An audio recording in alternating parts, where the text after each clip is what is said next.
Good morning all of you. स्वागत है आप सभी का आपके अपने YouTube channel study with Ravi में। आज है तारीख 4 जुलाई 2026 और आज के इस लेक्चर में हम कवर करेंगे करंट अफेयर के कुछ बेहद इंपॉर्टेंट क्वेश्चन जो आपके एग्जाम और नॉलेज दोनों के लिए बेहद महत्वपूर्ण है। तो चलिए शुरू करते हैं आज की क्लास को। हमारा पहला प्रश्न है, भारतीय वायुसेना की दक्षिणी वायु कमान का प्रमुख किसे नियुक्त किया गया है? आपका आंसर हो जाएगा एयर मार्शल जसवीर सिंह मान। ठीक है, जान लेते हैं इनके बारे में। एयर मार्शल जसवीर सिंह मान को जो है 1 जुलाई 2026 को तिरुवनंतपुरम स्थित दक्षिणी वायुसेना के air officer commanding in chief के रूप में जो है पदभार संभाला हुआ है। ठीक है, इन्होंने जो है एयर मार्शल मनीष खन्ना की जगह ली है जो 30 जून 2026 को रिटायर हो गए हैं। तो याद रखिएगा, हमारा प्रश्न है भारतीय वायुसेना की दक्षिणी वायु कमान का प्रमुख किसे बनाया गया है? तो ये बनाए गए एयर मार्शल जसवीर सिंह मान। चलिए आगे बढ़ते हैं दूसरे प्रश्न की तरफ। केंद्रीय मंत्री शिवराज सिंह चौहान ने ग्रामीण महिला उद्यमियों के लिए डिजिटल प्लेटफॉर्म कौन सा एप्लीकेशन लॉन्च किया है? तो आपका आंसर हो जाएगा सी लिव्स। ठीक है, जान लेते हैं एप्लीकेशन है क्या। केंद्रीय ग्रामीण मंत्री शिवराज सिंह चौहान ने 29 जून 2026 को नई दिल्ली में आयोजित राष्ट्रीय ग्रामीण विकास सम्मेलन में सी लीव्स प्लेटफॉर्म और मोबाइल एप्लीकेशन को जो है लॉन्च किया है। ठीक है, इसका पूरा नाम है self entrepreneur livelihood and enterprise application for prosperity and sustainability इसका पूरा नाम है। उद्देश्य क्या है ये भी जान लेते हैं। ठीक है, ग्रामीण भारत में स्वयं सहायता समूहों से जुड़ी महिलाओं को सशक्त बनाना और लखपति दीदी अभियान को डिजिटल गति प्रदान करना इसका मेन उद्देश्य है। ठीक है, तो याद रखिएगा, केंद्रीय मंत्री शिवराज सिंह चौहान ने जो है ग्रामीण महिला उद्यमियों के लिए जो है सी लीव्स नामक जो है ऐप को लॉन्च किया है। पूरा नाम इसका क्या है तो यही याद रखिएगा, पूछा जा सकता है आपके नाम में। Self entrepreneur livelihood and enterprise application for prosperity and sustainability इसका पूरा नाम है। ठीक है, किसने लॉन्च किया है? तो शिवराज सिंह चौहान जी ने इसको लॉन्च किया है। चलिए आगे बढ़ते हैं अगले प्रश्न की तरफ। अगला प्रश्न है हमारा, जंगली धान के संरक्षण के लिए असम के किस वेटलैंड को हाल ही में बायोडायवर्सिटी हेरिटेज साइट घोषित किया गया है? आपका आंसर हो जाएगा बोरजली वेटलैंड। चलिए जान लेते हैं इसके बारे में।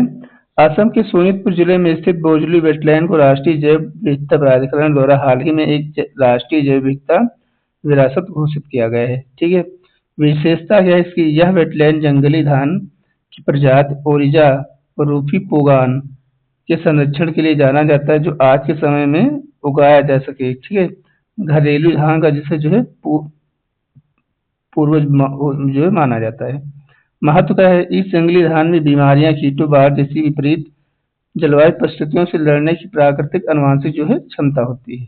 ठीक है, तो याद रखिएगा, जंगली धान के संरक्षण के लिए असम के किस वेटलैंड को हाल ही में बायोडायवर्सिटी हेरिटेज साइट घोषित किया गया है? तो आपका आंसर हो जाएगा बोरजली वेटलैंड। ठीक है, चलिए आगे बढ़ते हैं अगले प्रश्न की तरफ। अगला प्रश्न है हमारा, जमीन के सर्वे और सीमांकन के लिए किस राज्य सरकार ने टेक्नोलॉजी आधारित digi rover special land survey campaign जो शुरू किया है? तो ये शुरू किया है उत्तर प्रदेश सरकार ने। ठीक है, चलिए अभियान का नाम जो है रखा गया है डिजी रोवर। ठीक है, विशेष भूमि पैमाइश अभियान है। कहाँ शुरू किया है? तो उत्तर प्रदेश में योगी जी ने इसको शुभारंभ किया हुआ है। ये सहारनपुर से स्टार्ट होगा। उद्देश्य क्या रहेगा ये भी जान लेते हैं। तो आधुनिक सैटेलाइट आधारित तकनीक का उपयोग करके तहसीलों में लंबित भूमि विवादों और सीमांकन के मामलों पर पारदर्शी और सटीक जो है समाधान निकालना इसका मेन उद्देश्य रहेगा। ठीक है, तो याद रखिएगा, digi rover special land survey campaign कहाँ स्टार्ट हुआ? तो उत्तर प्रदेश में। कहाँ से शुरू होगा? तो यूपी के सहारनपुर जिले से इसको शुरू किया जाएगा। ठीक है, याद रखिएगा, इंपॉर्टेंट है। चलिए आगे बढ़ते हैं। 1 से 3 जुलाई 2026 तक दूसरा राष्ट्रीय समुद्री भोजन कौशल ओलंपियाड कहाँ आयोजित किया जाएगा? तो आपका आंसर हो जाएगा कोच्चि। जान लेते हैं इसके बारे में। ठीक है, राष्ट्रीय समुद्री भोजन मूल्य संवर्धन कौशल ओलंपियाड 2026 का ग्रैंड फिनाले कोच्चि में आयोजित किया जाएगा। ठीक है, आयोजक कौन है? तो यह प्रतियोगिता समुद्री उत्पाद निर्यात विकास प्राधिकरण द्वारा आयोजित की जाएगी। विजेता कौन रहा है? तो इसका विजेता रहा है आंध्र प्रदेश के कीकानाडा के कीपी सूर्यभास्कर ने यह प्रतियोगिता जीती है, जिन्हें जो है 1 लाख रुपए पुरस्कार प्रदान किया गया है। तो याद रखिएगा, 1 से 3 जुलाई के बीच में दूसरी समुद्री भोजन कौशल ओलंपियाड कहाँ आयोजित किया गया? तो कोच्चि में। ठीक है। विजेता कौन रहे हैं? तो केपी सूर्यभास्कर विजेता रहे हैं आंध्र प्रदेश के, जिन्हें जो है 1 लाख रुपए प्राइज दिया गया है। ठीक है। चलिए आगे बढ़ते हैं अगले प्रश्न की तरफ। अगला प्रश्न है हमारा, प्रसिद्ध फुटबॉल खिलाड़ी रियाद महरेज जिन्होंने हाल ही में अंतर्राष्ट्रीय फुटबॉल से संन्यास की घोषणा कर दी है, ये किस देश से संबंधित है? तो आपका आंसर हो जाएगा अल्जीरिया। जान लेते हैं के बारे में संन्यास की घोषणा क्यों उन्होंने की है। रियाद महरेज ने जुलाई 2026 में फीफा विश्व कप में स्विट्जरलैंड से मिली करारी हार के बाद जो है अंतर्राष्ट्रीय फुटबॉल से संन्यास का अनाउंसमेंट कर दिया है। ठीक है। उन्होंने अपने 12 साल के कैरियर में अल्जीरिया के लिए 199 मैच खेले और 40 गोल जो है दागे हैं। उन्हें देश के सबसे ज्यादा गोल करने वाले ये अपने खिलाड़ी बन गए हैं। ठीक है। बड़ी उपलब्धि क्या है इनके करियर की? ठीक है। तो इन्होंने जो है 2019 में अफ्रीका कप ऑफ नेशन का खिताब जीतने वाली टीम का जो है इन्होंने नेतृत्व किया था। ठीक है। और क्लब करियर की अगर इनकी बात की जाए तो वह प्राइमरी लीग में मैनचेस्टर सिटी, लेस्टर सिटी के लिए खेल चुके हैं और वर्तमान में सऊदी अरब के लिए अल अहली क्लब का जो है हिस्सा है। ठीक है। तो याद रखिएगा, रियाद महरेज ने अभी हाल ही में अंतर्राष्ट्रीय फुटबॉल से अनाउंस जो है रिटायरमेंट ले लिया है। ये किस कंट्री से जुड़े हैं? तो ये अल्जीरिया से जुड़े हुए हैं। ठीक है। इतना याद रखिएगा, इंपॉर्टेंट है। चलिए आगे बढ़ते हैं अगले प्रश्न की तरफ। अगला प्रश्न है हमारा, गुणवत्ता आधुनिक और मानवीकृत शिक्षा को बढ़ावा देने के लिए राज्य अल्पसंख्यक शिक्षा प्राधिकरण की स्थापना करने वाला पहला राज्य कौन बन गया है? तो ये बन गया है उत्तराखंड। ठीक है। अब जान लेते हैं, उत्तराखंड देश का पहला राज्य है जिसने अपने पारंपरिक मदरसा शिक्षा बोर्ड को समाप्त कर उत्तराखंड राज्य अल्पसंख्यक शिक्षा प्राधिकरण का गठन किया है। अब उद्देश्य क्या है इसका?